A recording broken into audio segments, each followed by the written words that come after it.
And now, you're tuned into RBLR, the home of Tampa Bay's RBLR Sports. This is the RBLR Race Podcast. I'm your host, Zach Dopp, along with my co-host, Pat Davenport. Pat, how are you doing today, sir? I'm doing good. It's gotten very cold very fast here in the UK. So I've had to bundle up and try and survive the vicious climate that is 5 degrees Celsius. But other than that, I'm doing good. How are you? Good. It's starting to get cold over here too. The South Carolina, at least the part that I live in, it gets cold for sure. But what is actually the worst is the wind, because it comes off the mountains, up to the north. And so the other day, as it was just starting to kind of get cold, I walked outside for the first time. I kind of had a hoodie on and some sweatpants, and the wind just blew straight through me. And that is the worst feeling, in my opinion.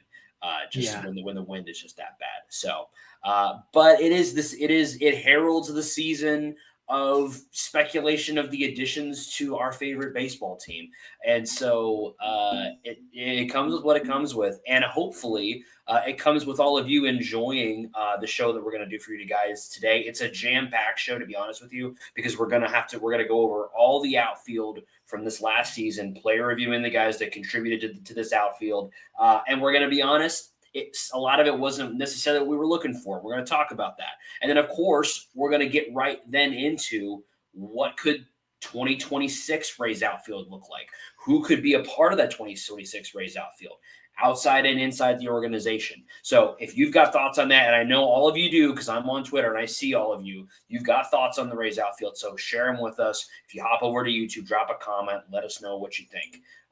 Because we're just going to get right into it because we've got a lot to get into.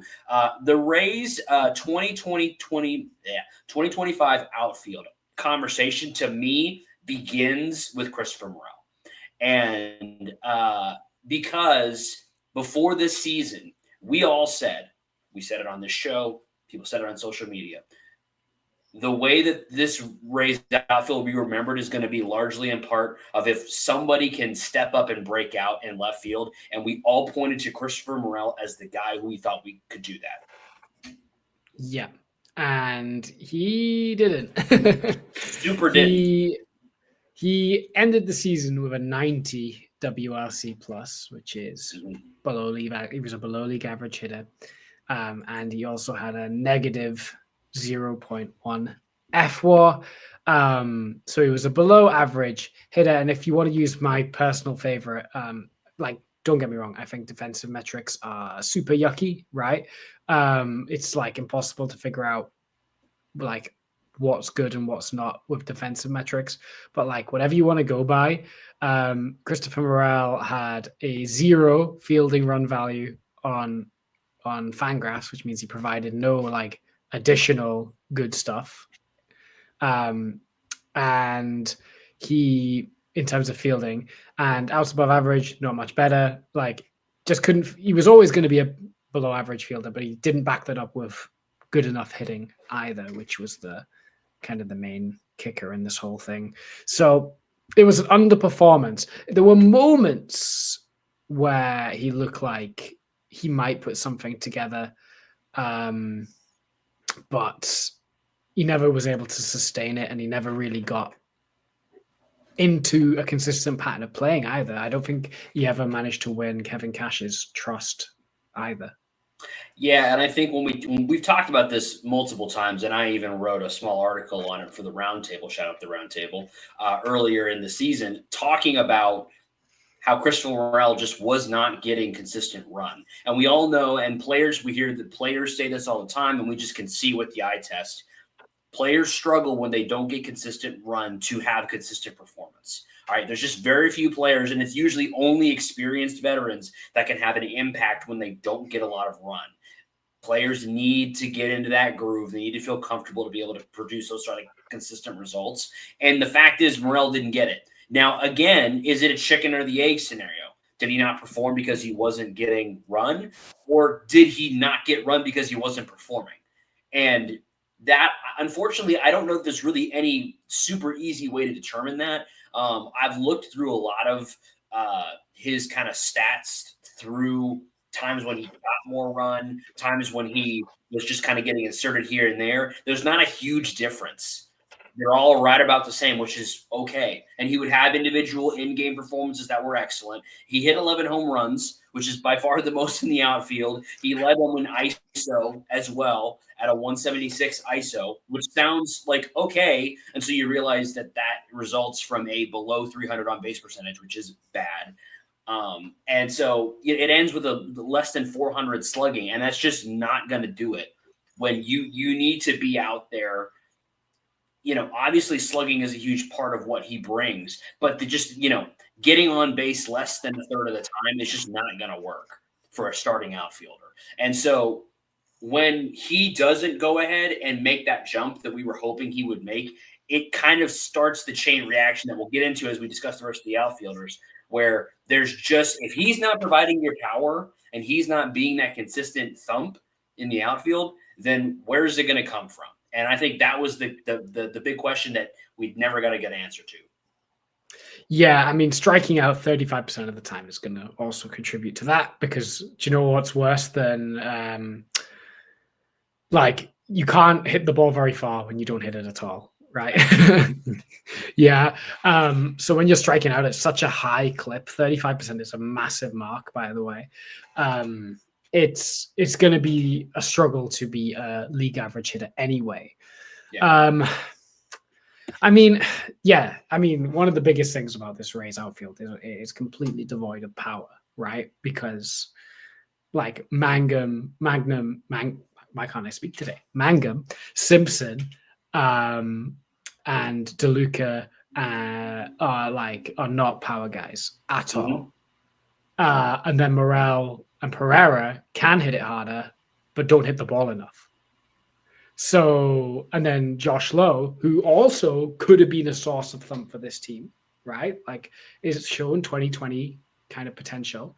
He also completely fell off the map this year. So there was just nothing going on in this outfield offensively. And I don't think it's fair to put it all on Morel, because I think we were also banking on JLowe for some home runs, and he didn't give us any. And I think, we could have seen more from Cameron Meisner. We could have seen more from Everson Pereira, and we didn't get it. Yeah. Quick letter grade for Christopher Morel. D.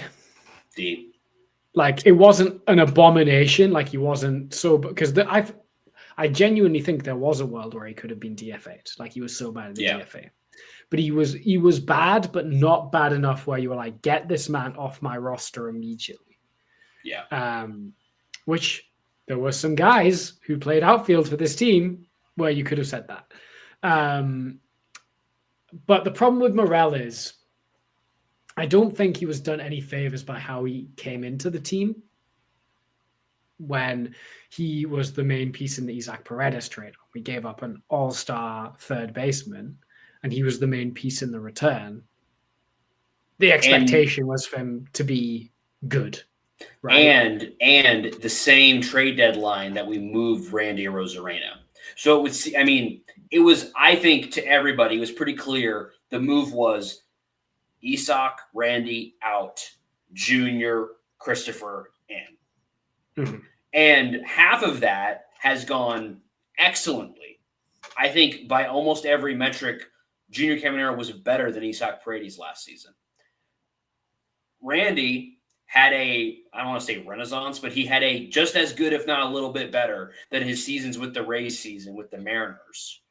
And we know what Christopher Morel has done. I'm going to give him a D as well. And again, I can't give him an F. I generally only give people an F if they were given a full opportunity. Like I don't have any there's nothing that gets in the way of them performing, and they just didn't. That's an F. You could argue that there are some things that got in his way. Although I will say, and this is kind of my one kind of caveat, and we'll get into it with JLowe too a little bit.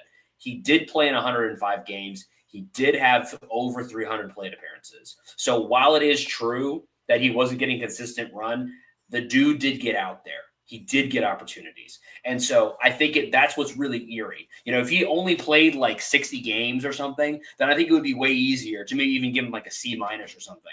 But considering how much he did get out there, that's where that kind of negative grade comes in for him, because he did have opportunities. And that kind of brings me right into the next guy, talking about kind of what we expected from this outfield preseason. Another guy who, while he did struggle with some of the things he struggled with before, Josh Lowe was out there for 108 games.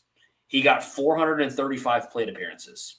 And that resulted in a 79 WRC plus and a negative 0.1 F4.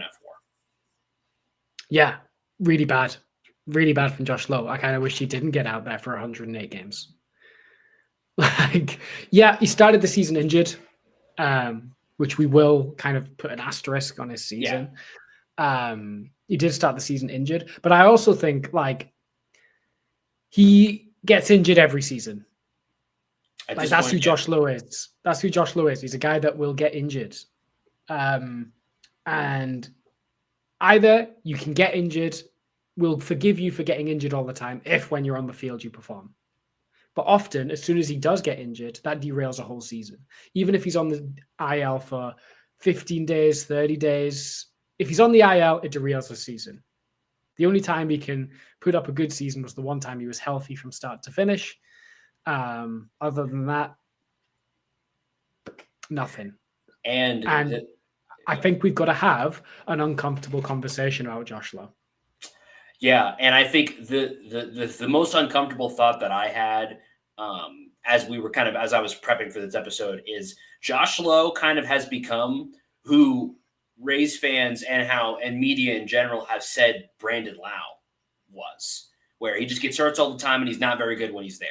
Well, that's not true, because when you just look at the numbers, Brandon Lowe did get hurt quite a bit over the past couple of years, but every time he was on the field, he was producing. He was hitting home runs and he was above a 120 WRC plus, basically every time he's on the field, right? Josh Lowe now is showing exactly what you said, injuries with the inability to perform when he comes back. Now, I will say obliques are tough to come back from in a season. They just are. It so much messes with your swing and your physicality. So I want to try to be, gracious there. I believe he may have had some things going on personally too, and we won't say any more there.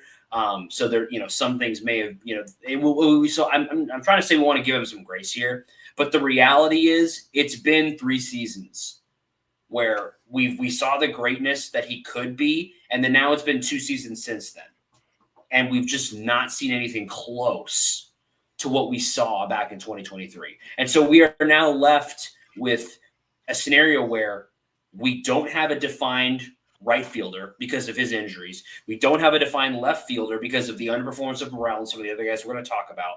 And we supposedly have a defined center fielder. Johnny DeLuca, we're going to get to him in a second too, but there's not much to say about Johnny because he was barely on the field. But he has been good when he's been on the field. He's performed basically what his expectations are whenever he's been healthy. So I think if he could stay healthy, I'm less worried about him because he seems like he's looked fine.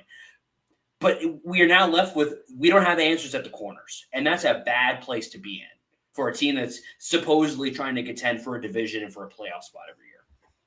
Yeah, it's not good. I mean, Josh Lowe falling off is really bad for the team because I don't think they were counting on needing to replace Josh Lowe in the next year. But yeah, I think he is not good. I think he's not good. And I hate to say it because I thought 2 years ago he was like genuine, not just good, but like all-star. Like I thought Josh Lowe in 2023 is what Kyle Tucker is now. Yeah. And do you know how much Kyle Tucker's going to get this offseason? A lot of money, probably like $300 million. Probably not from us either. Yeah, right. Spoilers for the rest of this episode. We can live and we can dream. We can dream. Yeah, we can dream. But it looks like the Dodgers and the Yankees and the Blue Jays are all in that mix, and good luck outbidding those guys.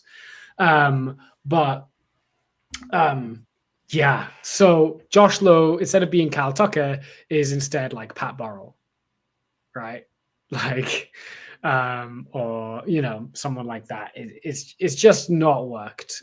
maybe a change of scenery will help him out because you feel like he's got some like athleticism in him. He's got a nice profile, but like he struggles with velocity. He can't stay healthy. His fielding has declined. And like if he starts declining on stuff like fielding and bat speed at this stage, I don't think they're going to hook back up. Yeah. You don't randomly get really good at fielding after it's declined year on year. Especially in the outfield. Yeah, right. Because that's an athleticism priority position, right? It's not a know-how. Well, I guess Chandler Simpson could argue that maybe it is a know-how position. But yeah, it's I think we picked up Jake Fraley in the offseason, like just a couple of weeks ago off waivers. I'd rather have him than Josh Lowe right now.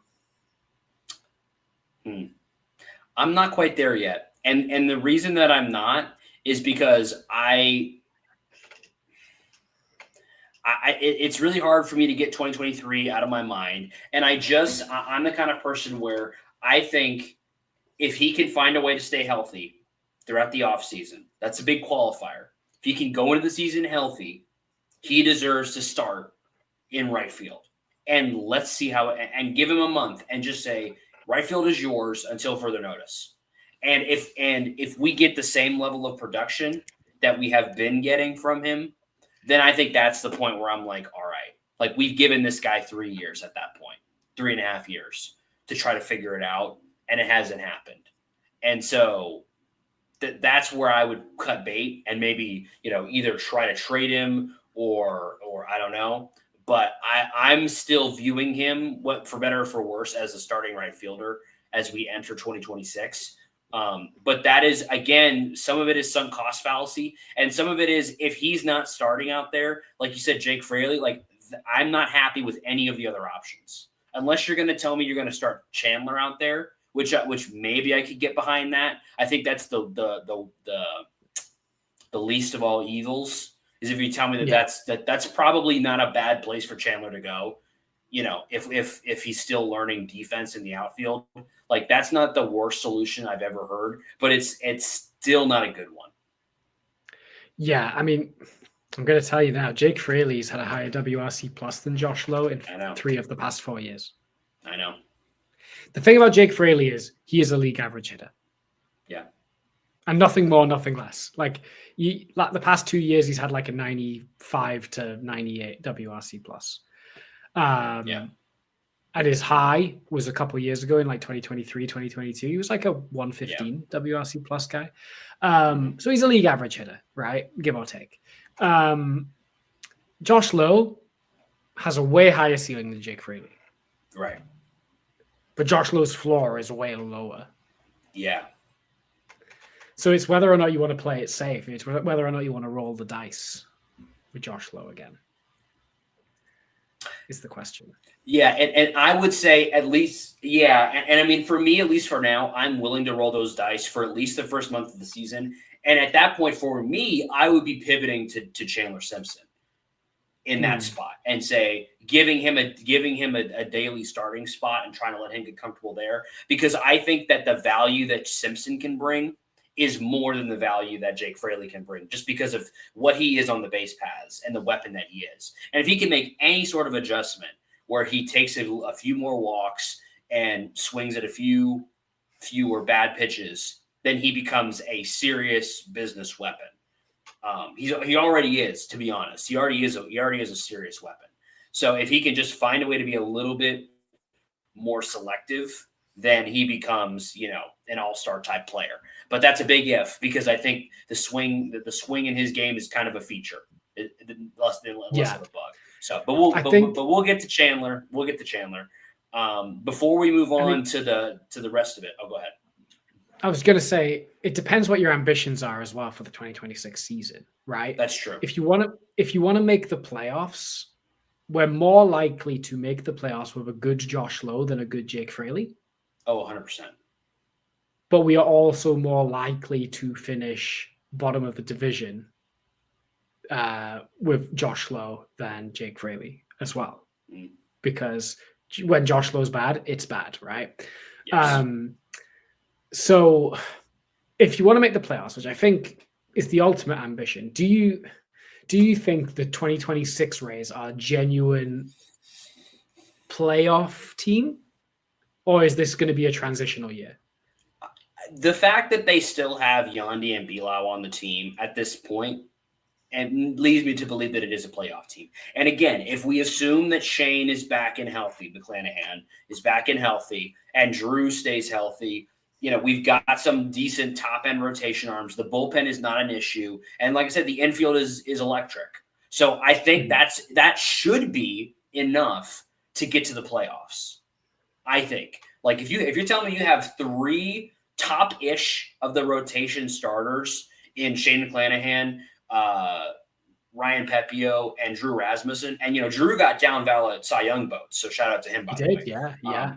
And you have a guy who got a 3rd place MVP vote, whoever that surely that was Topper, right? I don't know. I hope so. For MVP in Junior Caminero, and 2 other elite infield pieces, and then an elite DH. Whether you want to say, Yandy's the first baseman or the DH or Arana, whatever in that order. But you got 4 serious business guys who play the infield and DH who can all hit above a 120 WRC plus and be really good. That should be enough, along with a good bullpen. If you just get a pulse from the outfield, that should be enough, right? Yeah. How strong does that pulse need to be? Because if it just needs to be a steady pulse, you'd rather have Jake Fraley.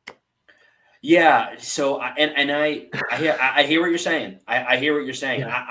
I'm maybe this is just my personality. I like to bet on ceiling personally, especially because I feel like the infield is kind of your floor. What's the word? In floor. They're like they're your bankers. You bank on those guys. Because those guys have shown you what they are, and they have shown no signs of being anything else than that, right? Mm-hmm.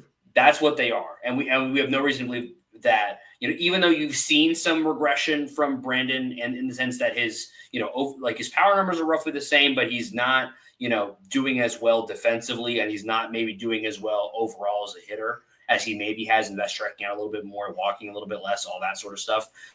Yandy hasn't shown any signs of slowing down, and Aranda and Junior are hopefully only going to speed up.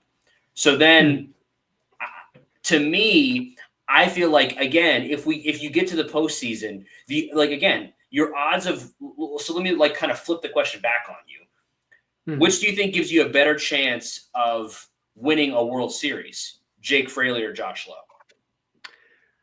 If right, Josh Lowe. Yeah, exactly that. But again, also the bigger chance of costing you a game is Josh Lowe. So it's all about that kind of whether or not you want to roll the dice. I think ultimately he will be on the team next year. Yeah. And I think he'll be on the Major League roster next year. Unless we go and make a move. Yeah. But we'll talk about that later. If we're talking about a grade for Josh Lowe, it's probably a D again. Maybe even a D minus. I'm giving him a D minus because honestly, I mean, I really do want to give him grace for the injuries and other things, but it's starting to run out. So it's a D minus. And listen, I'm grading him hard because I think I know what he can be. And if Mangum had this stat line, the grade would not be as harsh because it's like, what did you expect? But we expected great things, and we've seen great things. So the grade's harsher because we know he can do better. So it's a D minus for Josh Lowe, and we hope that next year is a positive grade and that we are talking about the resurgence of the guy that we said at the time was a part of the core back in 2023. I remember the 2023 offseason, us talking about him being a part of the core. And yeah. Okay, let's talk about Jake Mangum, I think. Let's do talk. And I actually like talking about Jake Mangum because I feel like he is one of the few real success stories from 2025. He ended up hitting to a 95 WRC plus, which is below league average offensively by 5 points. But he did have a 1.8 F WAR. He did have a 3.7 base running value. He was a positive offensively and defensively in the outfield, the only one to be both, by the way, which is unfortunate. But he does have he brings some value offensively. He brings some value defensively. I think he could be the quintessential fourth outfielder. Yeah, that's it. You want Jake Mangum to be your fourth outfielder. I think on most teams they would like Jake Mangum to be their fourth outfielder. The problem is he started a lot of games. He started the most games of anybody in the outfield. Yeah, but he did lead the outfield Rays outfielders in WAR. He did with 1.8, which is you'd expect a solid major league regular to get about 2 to 2.5 WAR. Yeah. So he's a bit under what you'd want from a major league regular. Yeah, I mean, what a player Jake Mangum is. Like, he is a unique profile of player, isn't he? Unique. That's a good word. Oh my gosh, that guy loves to swing the bat. So much. He is really, really good at getting the bat to the ball. Yes. Really good. Like elite level contact ability. And BA loves this guy because he's really good at getting the ball in play. He's really good at manipulating his swing to get the ball in play. Mm-hmm. And he couples that with elite sprint speed, right? 91st percentile. Mm-hmm. So the ideal method for Jake Mangum is very similar to the ideal Chandler Simpson method. Mm-hmm. Hit a weak chopper, you're at first, which can work, right? Yeah. And in fact, Chandler Simpson, who we'll talk about in a bit, well, actually, I'm going to say they have the same problem. They can't walk. Yeah, at all. They don't walk at all, which means that they are not making the most of how horrible they can be for opposition on the base pass. Because he can steal a lot of bases. Yes. And can run like really fast runner. Good at being heads up, gritty, will put everything into every run. He does. But yeah, like when you've got a 4% walk percentage, 4.4%, that's the difference between him having a 95 WRC plus and like a 110. Oh yeah. Yeah. If he could just find a way to walk like Jose Caballero last season for the Rays walked like at 11%, something like that. Mm-hmm. If he could just find a way to do that, he would be like you're saying, a 105, 110 WRC plus guy. But again, I mentioned this kind of briefly with Chandler. I think it's just kind of a feature of his game. Like, I don't know that he's ever going to walk 10%. Like, maybe somebody can talk him into it at some point in his career. But this is like, it's one of those things with like Dance with Who Brung Ya. That swing decision profile, the way that he approaches the plate, that's what got him to the big leagues. That's what made him the all-time hit king in Starkville, Mississippi. And that's what has made him a major league hitter who, for, as much as we maybe didn't want to see him out there for 118 games, did about as well as you could expect, I think, for a guy of his profile getting up to the majors at the speed at which he did. So I have nothing but honestly good things to say about him because, again, I'm not judging him as if I'm expecting him to be a cornerstone player.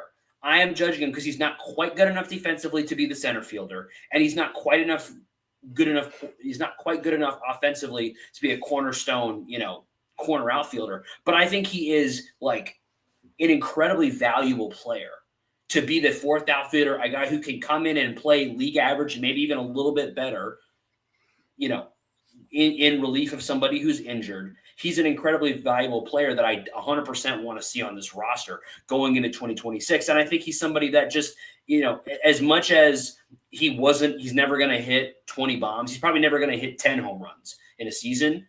He is a guy that has a lot of value in this league. And with the current injury issues that surround the outfield, he's a guy that I think you got to have on the roster. And if we are just saying that our fourth outfielder is going to play more than we would like, Jake Mangum is you could do a lot worse than Jake Mangum for that profile. Yeah, I would even contest that he is good enough to be a center fielder offensively. I think he grades really well. Probably could be. Yeah. I think eye test sometimes makes you go, not sure. But he has high outs above average and he has high fielding run value. So I'm willing to say he's a good center fielder. but I think Johnny DeLuca's better. Right. So I think, yeah, if Johnny DeLuca's fit and healthy, you'd rather have Jake Mangum in a corner. But I think if Johnny DeLuca isn't available, I think he's totally fine in center field. And I think he's totally fine to keep around as well. I love his effort. I love he's what commentators call a gamer, right? Like he's a bit of a throwback kind of player. Throwback kind of player. Yeah. Yeah. Just like gritty, will fight for everything despite not having the best tools. Like effort guy is the way to put it. Yeah, I like Jake Mangum. I want to keep him. I think you're right that the walks are probably not going to improve much from him. But yeah, I want him to be the fourth outfielder next year for sure. Yeah. I'm going to give him, I don't know, a B. I am going to give him an A- because again, I think about it in turn. I grade people on a curve of what my expectations were. And if you told me at the beginning of the season, hey, Jake Mangum is going to play 118 games, I would have probably panicked if you told me that. And for what he was asked to do, I thought he was great. He didn't excel. So it's not, maybe it's a B+. I don't know, maybe I'm being too nice, but it's somewhere, it's like right on the border right there. He was very good for what his expectation is as a player and for his profile. He did exactly what he set out to do pretty much. And, I can't really be mad at that. So I'm really happy with how he performed. Even though it wasn't necessarily what I think the expectation was for him. And, I think this happens a lot, and just in life in general, where you go into a season of life, whatever it may be, and you have certain expectations for parts of your life, and things go awry, and you have to find replacements. And from a wardrobe perspective, if you go into that season of life, and you parts of your wardrobe just aren't doing what they needed to do, and you're trying to find a replacement, there is somewhere you can go that you will not just find replacement level stuff, but it will then become your starters. And that is shop.RBLRsports.com, where you can get the best merch inspired by all of your favorite Tampa sports teams, Rowdies, Bucks, Lightning, Rays. It's all there on shop.RBLRsports.com. Use promo code FLAPPY, FLAPPY, for 10% off your entire order there, shop.RBLRsports.com. Yeah, you want to look more like a Rays infield kind of fit, not a Rays outfield kind of fit. And that's where you're going to get that. All right. So I think... So we've got one guy that we liked in the outfield, at least. We did. Yeah. I like Chandler Simpson.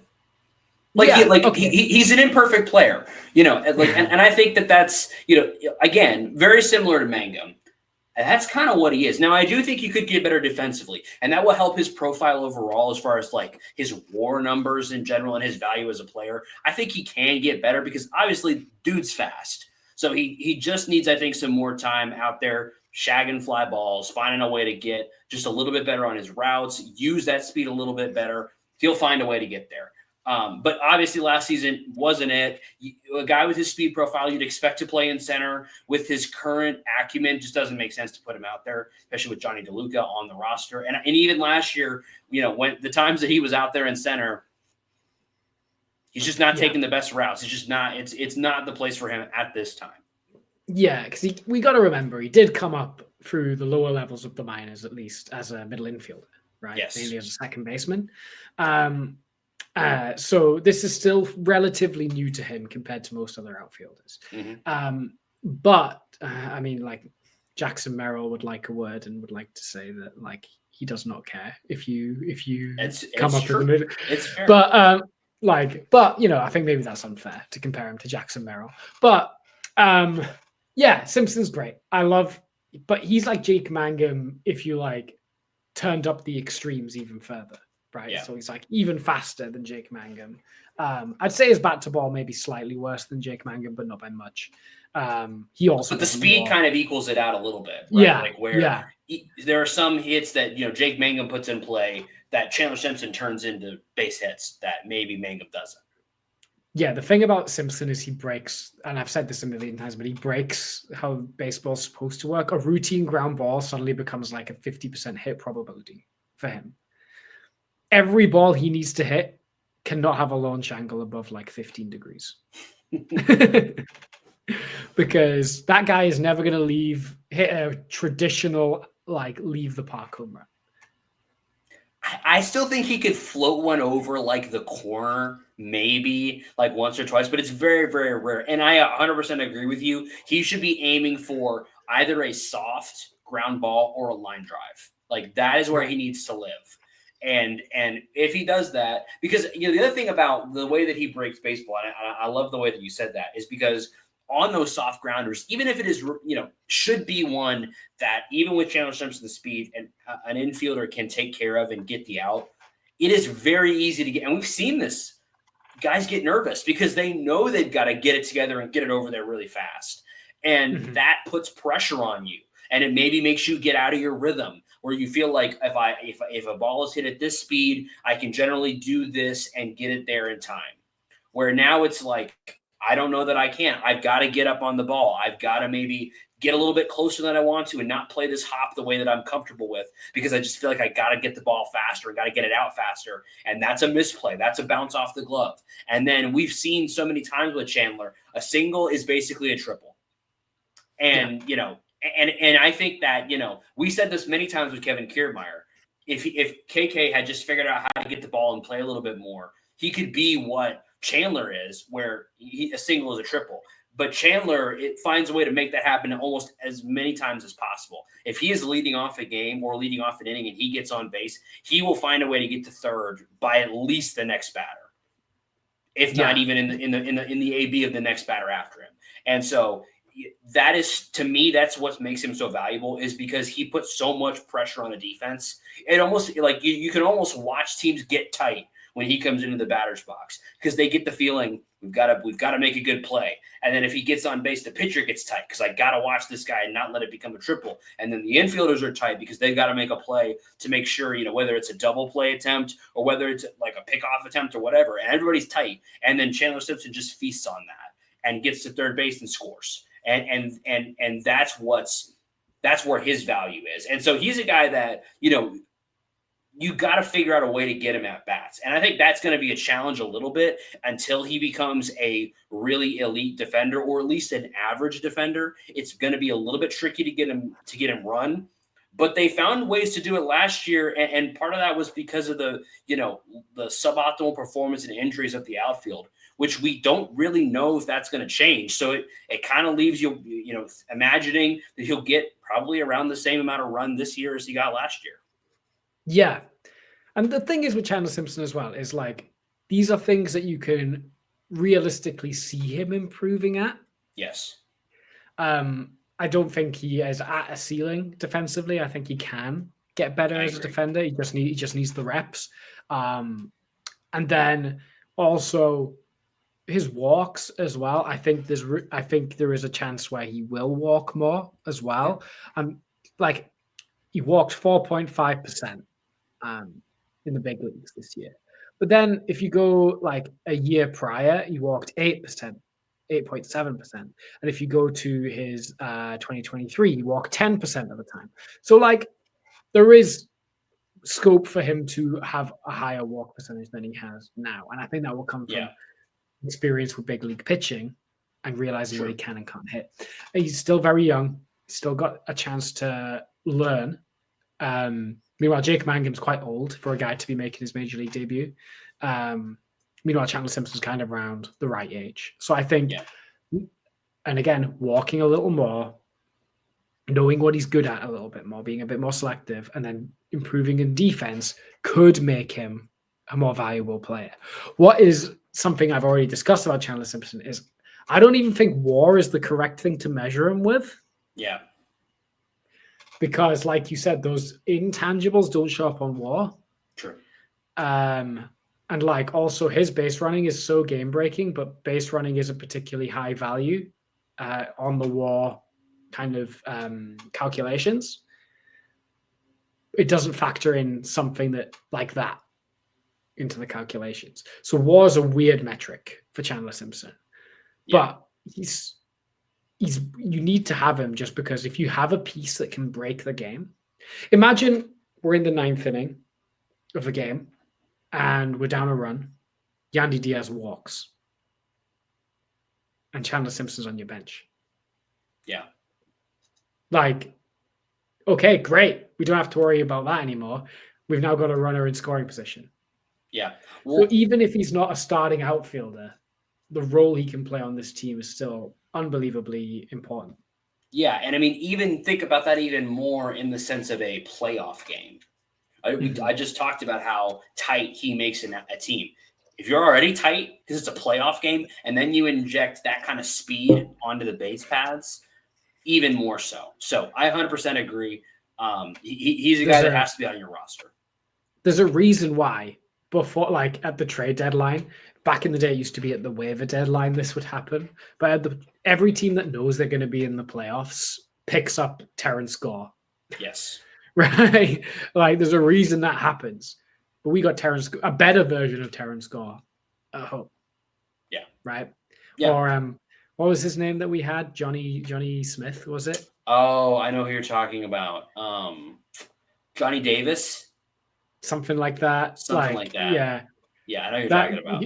Who we in 2021 or 2019 we used exclusively as like a pinch runner. Yes. And was like an insane vibes guy.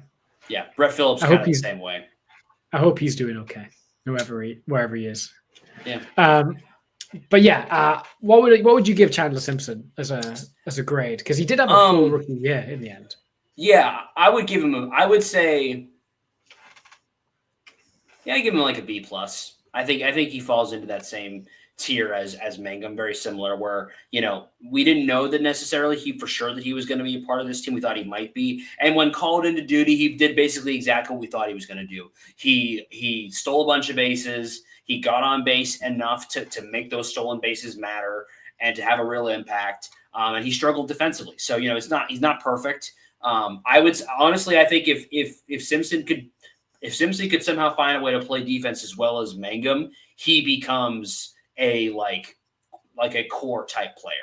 That's what he should shoot for. If he can manage that, he will become a really, really good player, maybe even an all-star type guy. Because again, I agree with you. WAR is not the best stat for him. Some of it is just the eye test. You can just watch his games, and that's why WAR is not a perfect stat. WAR is not the end-all, be-all. It's not the only thing that matters when you're evaluating players. You got to watch the games. You got to look at the way that a player plays and how the results that they get affect the people around them. And that's where I think Simpson he's the type of guy that could be a really valuable player, but may not see the WAR show up. So for the first kind of run at that type of season for him, it's a B plus.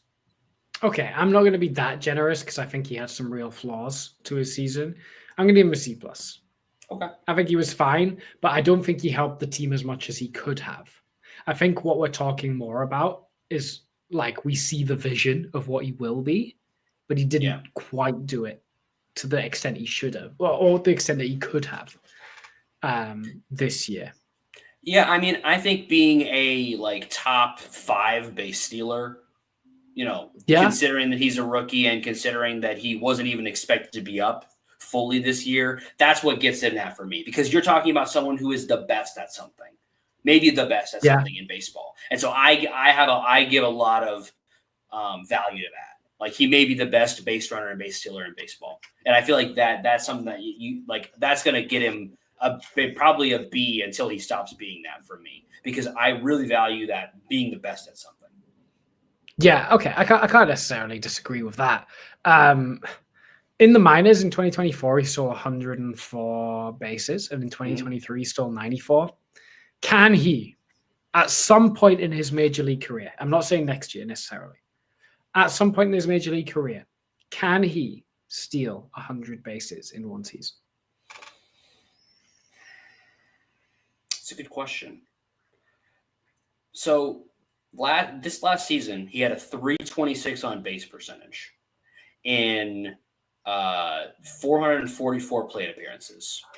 Mm-hmm. For him to steal 100 bases, he would have to obviously start basically the whole season. So he had to be a starter. So the defense would have to be there. So if we assume that and say, let's say he starts, let's say he starts 160 games and gets his 600 plate appearances. If he can find a way, like you talked about, with the walks and with a little bit more discipline to get that on base percentage closer to 4, it's possible. It would be it's going to be difficult because, again, the longer you're in the league, people will adjust you a little bit. I think his best chance for that is honestly this year or next year. If there's some reason or some circumstance where he's just starting every day and he stays healthy and he somehow finds a way to get that on base percentage a little closer to 400, I think it's possible. He is fast enough. And again, he's fast enough. And, especially when you think about, automated balls and strikes eventually becoming a thing in Major League Baseball, the time to steal bases and really and maybe get those gaudy numbers up there, that the time for that value is now. Because eventually when it's ABS, as a catcher, you're just going to be back there like a turret, receiving the ball and firing it back out pretty much. Mm-hmm. So the time for that, where there's still some element of framing, still some element of that, is kind of now. So I would really say, if there's a scenario where he's starting 162 games or 160 games next year, I think it's 100 just feels like a lot. I do think he gets to like 80. Okay. Yeah. I mean, to be fair, in the year he stole 104, he played 110 minor league games. So that's almost a stolen base a game. Now, obviously that's in the minor leagues where catchers aren't as good. Yeah, I think 80 is a realist. Like, isn't that crazy that we're saying? Yeah, 80 stolen bases. What was his on base percentage in the season where he got 100? 410. So that's the path, right? That's the path. Yeah. He has to be up around 4. If he's on base around 40% of the time, he can do it. Yeah, agree. All right. I guess should we quickly throw around like the other names? we can quickly, Cameron Meisner, he was only up for 71 games, did a good job, happy that he got his opportunity, happy that he got a chance to contribute to the team, but he was just fine. So much like Josh Lowe. Yeah. Warts and all. Yes. Like, unfortunately, he was a bit too much like Josh Lowe. Well, like, he showed good potential when he first came up and then immediately like created and struck out a bunch. And you're like, wow, this guy really is like Josh Lowe. But unlike Josh Lowe, we have moved on from Cameron Meisner. He's gone to the Royals. I'm giving him a C-, maybe a C. Yeah, he gets like a C. He was fine. Yeah, he was fine. He's probably a better fielder than Josh Lowe. Yeah, he is a better fielder than Josh Lowe, and I'm sure he'll wherever he ends up, he's kind of, again, I think Mangum's a little bit better right now, but I think he would be a fine 4th outfielder. Yeah, and like the Royals have a really weak outfield too, so you'll get. That's right. He went to the Royals. The Royals were like the worst outfield in baseball. They actually were like the worst. So that's a good move for them. Yeah. Other guys, JDL was just hurt like all season. It was just her incomplete grade, but yet he was 3rd in outfielders that finished the season on the team in F1. He's good when he's healthy, and I think, again, there's not much to say about him because he didn't play, but like there's nothing we've seen from him when he's on the field to deviate from the idea that he's a 110 WRC plus 3 to 4 WAR guy if he can find a way to be healthy. Yep. Everson Pereira, really bad. But kind of the same bucket as some of the other young guys who just got a cup of coffee. Yeah, I think he got, how many games did Pereira play? 23. But to a 30 WRC. It was quite bad. Yeah. It was pretty bad. You see the potential in Pereira because he has a bit of pop. Yeah. But he's like if Jose Siri couldn't field. Yeah. Well, yeah, I think that's how we put it. Jose Siri if he couldn't field. That feels a little harsh, but like he definitely was. It was not good. It was not. Yeah. Good. Yeah, and that Jose Siri is a player with holes already. Also played the outfield this year, Richie Palacios. Yes, also incomplete because of injury. Yeah, he played 17 games. He looked good in those 17 games. Was really good at hitting doubles. And then Travis Jankowski was on the team for a bit. He's a coach now. Good for him. Yeah, good for him. Tristan Peters played 4 games to a minus 0.4 F4. So yeah, if you want, you could put Jose Caballero as a like utility man that occasionally played the outfield. He was out there a little bit, and he did Jose Caballero things when he was on the team. He was Jose Caballero. He was. But I guess we want to finish this by going like, so how do we fix this, right? Yeah. So and you know, we've talked a little bit already about, obviously they've added guys like Ryan Vilade. They've added guys. We've talked about some of the other guys about like Jake Fraley. So do you think and do you want the Rays to make any other additions? Yes. Yes. Because like, right. Would you be happy if we ran out the outfield next year of Morel, DeLuca, Lowe? Happy is not the word I would use to describe that, but I think I would actually be fine if we don't make any other additions. And that's just what it is.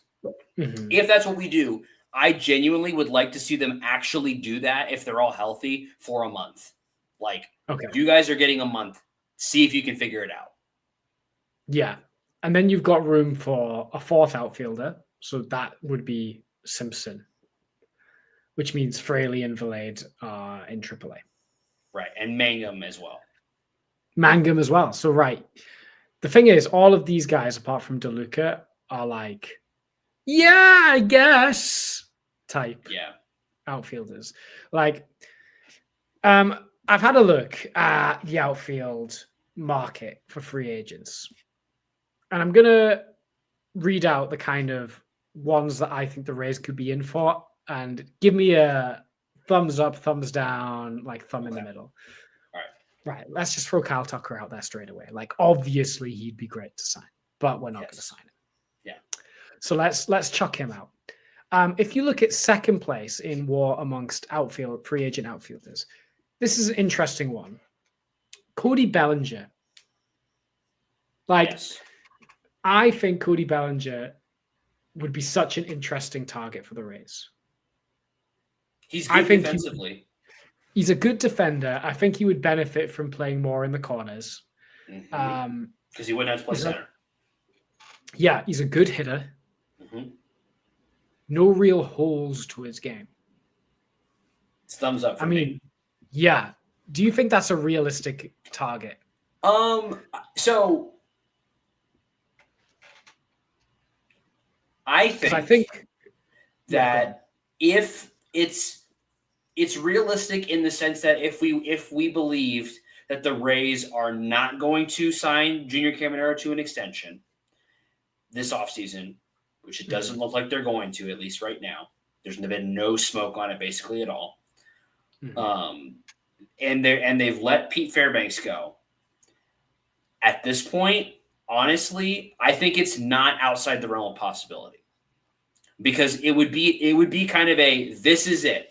We are throwing our bag at this guy, and we're basically not doing anything else. But we're going to throw our bag at this guy. It's possible. I think in reality, it's probably going to get into a bit of a bidding war with some other teams, and we probably will lose out on him. But I would be very interested, and I think that it's not as impossible as Kyle Tucker. Yeah, it's more attainable than Kyle Tucker. It's still probably slightly out of reach. It depends also how Bellinger and his team and the Rays want to play this, because Bellinger may see himself as, hey, if the Dodgers, Yankees, and Blue Jays are all going for Kyle Tucker, I'll wait for one of those teams to miss out 100%. on Kyle Tucker, and then I'll get the nice bid from them. It's whether or not they're willing, if the Rays and Bellinger are both willing to strike a deal early in the offseason. I think that's the only way that happens. I see what you're saying. Like before he becomes the runner-up prize. And the thing about that is generally the only way that sort of thing would happen is if the Rays gave him a bunch of years. That's usually the only thing that players will trade like dollars for is years. They will trade, 120 over, 4 years for like 130 over 6 or something like that, where they just are 100% locked in for a longer period of time. and they have that certainty there. That's something that's very valuable for players. Yeah. So watch out for that. But weirdly, he didn't get qualifying offer, Cody Bellinger. So there's that too. Other names that I think are people to look at that are like, I guess, a tier below. Max Kepler. It's probably bit of an old fish, very platoon heavy. Yeah, kind of guy. no. What about Harrison Bader? No. We have Harrison Bader at home. What about and Johnny DeLuca? What about Trent Grisham? No. Okay. What about Cedric Mullins? I'm gonna be like maybe. I don't know. Maybe. Okay. I think he might get expensive. We're getting far down the list now of like last year's war. Yeah. Tommy Pham. Just for the memes, yes. just for the memes. I guess you could. Rob Refsnyder. Absolute lefty masher. Yeah, I don't know. Maybe. I'm going to give that one a maybe. He, last year, was unbelievably good against left-handed pitching. Yeah. That's he is interesting. 35. And he put up... But maybe as like a bench bat type of person. Yeah. I don't know. See, I don't hate Harrison Bader. And I also don't hate Trent Grisham. The thing about Grisham is he had a qualifying offer on him. Yeah.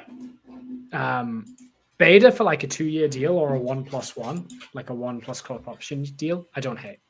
Yeah, I guess Bader's fine. I don't know. I feel like we already have Mangum and Johnny DeLuca.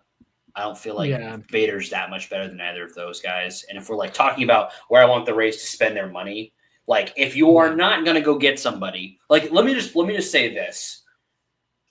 If they're not going to go get somebody who's a difference maker in the outfield, I genuinely would so much rather them just go ahead and extend Junior and just say we're running it back with this team. Like if you're not going to go get one of the top guys, I would much rather that. There's nobody else I'm interested in. There's no other position that I'm interested in adding in. I would find everywhere else. Unless you want to bring back like Zach Littell, like from a pitching perspective. Like that has been reports. There have been reports that we need to bring back an innings eater, and 3 names that have come up are Eflin, Littell, and Hauser. I don't want Eflin back. Would be hilarious. That would be so funny. I don't want him back. Let me just be 100% clear. That would be this so guy, funny, Tampa native, Rays fan growing up. Yeah. We brought him in, revived his career, by the way. He was like a fringe 4-5 starter. Like proper back end of the rotation guy when we signed him, and then became like a 2-3 type guy. He was our ace for a minute. Yeah. And then as soon as he leaves, goes, Rays have no fans, lol. Yeah. Screw you, Zach Eflin. I don't want you back. But Littell would love that. I know you'd love that.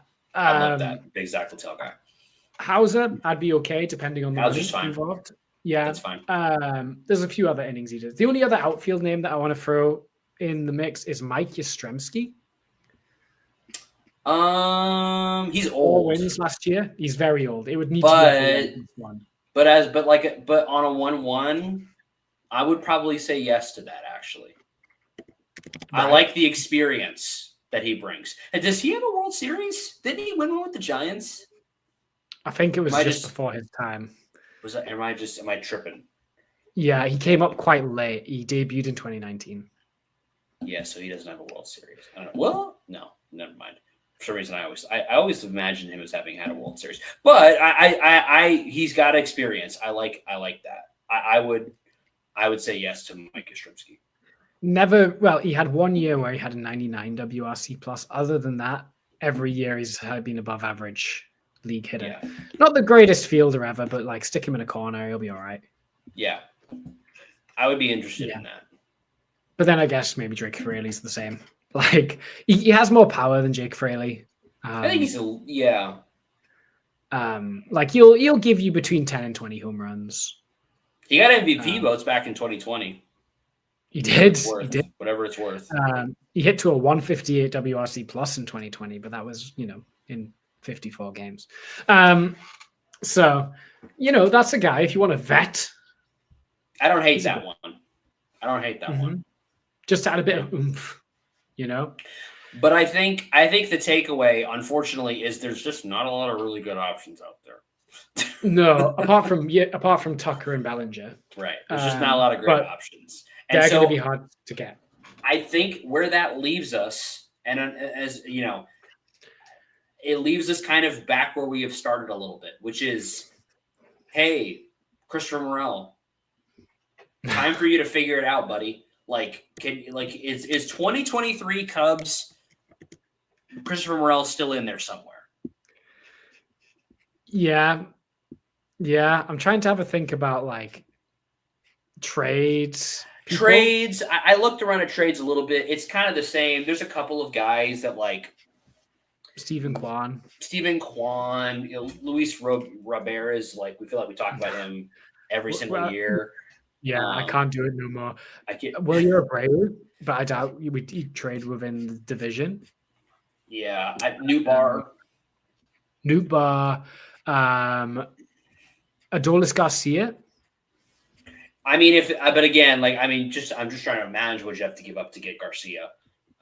That I feel like would be not worth it. Just go straight for Randy again. Hey, why not? Back? I think he'd be for it. Randy would be fine with that. Yeah. Yeah.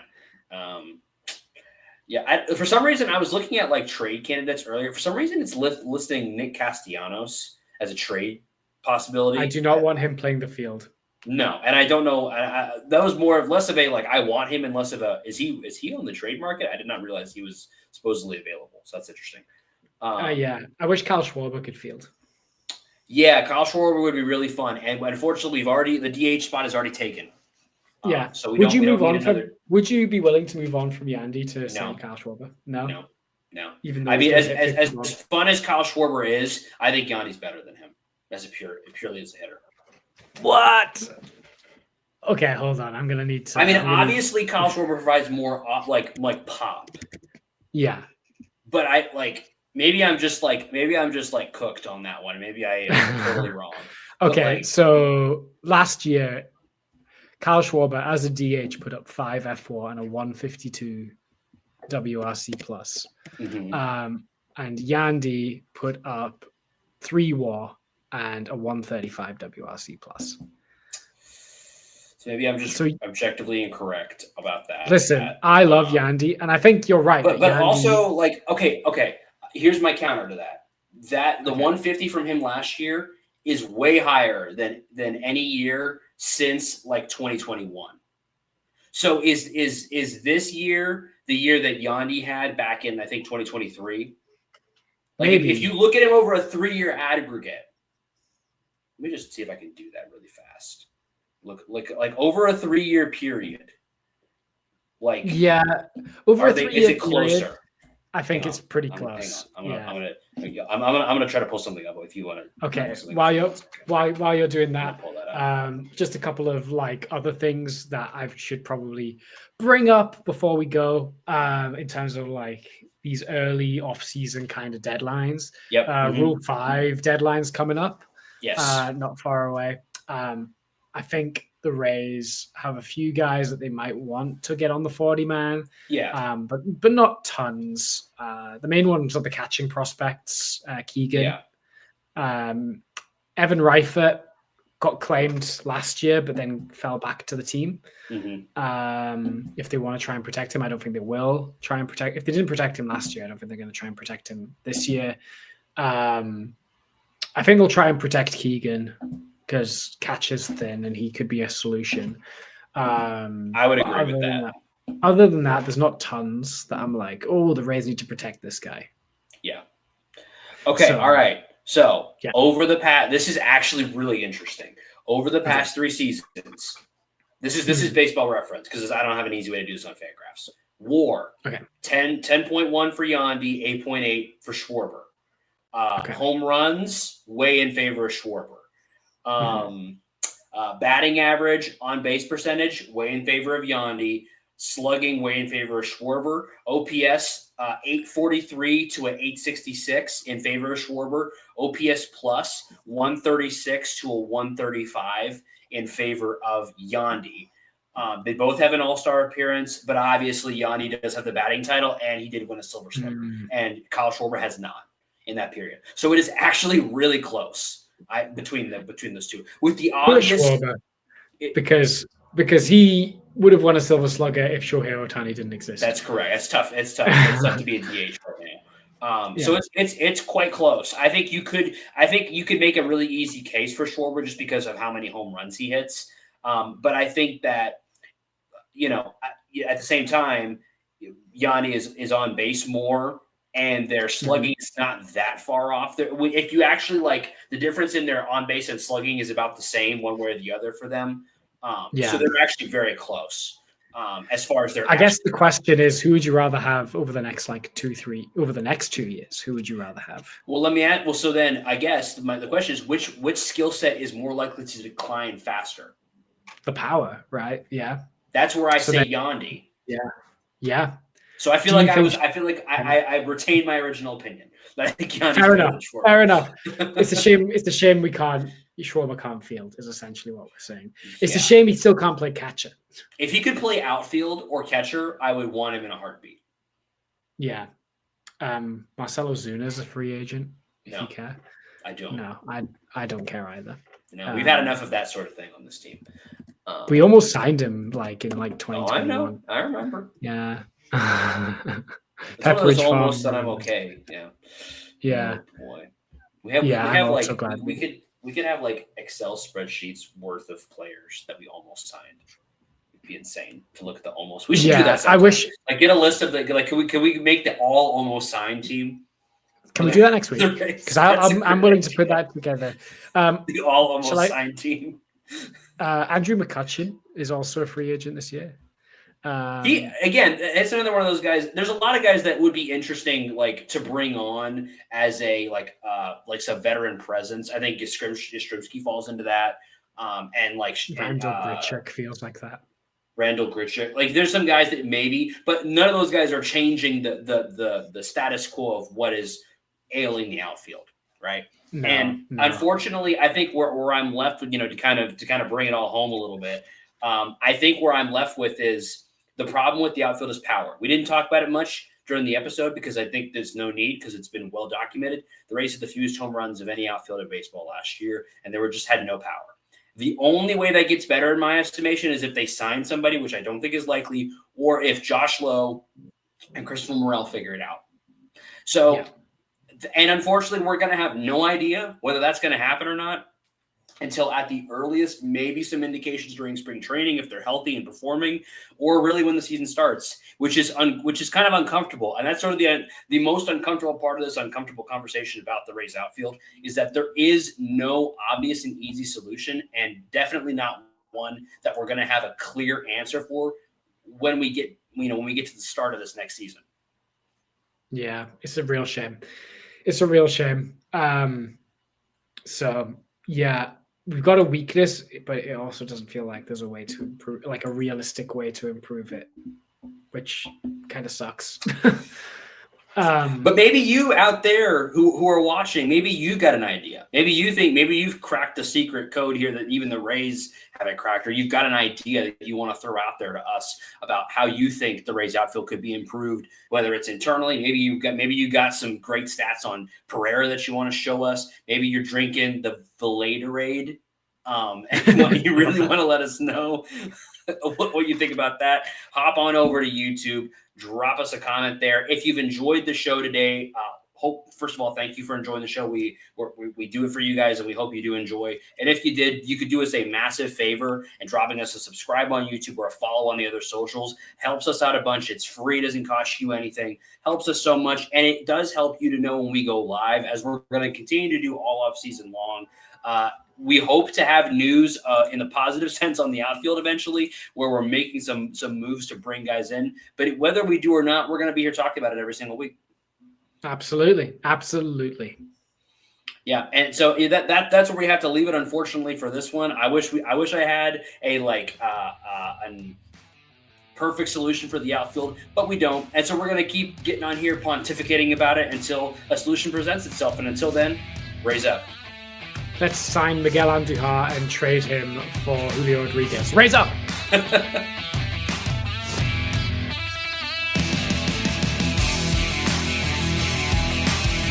Thank you for tuning into this presentation by RBLR Sports. On your way out of the stadium, please remember to like and subscribe.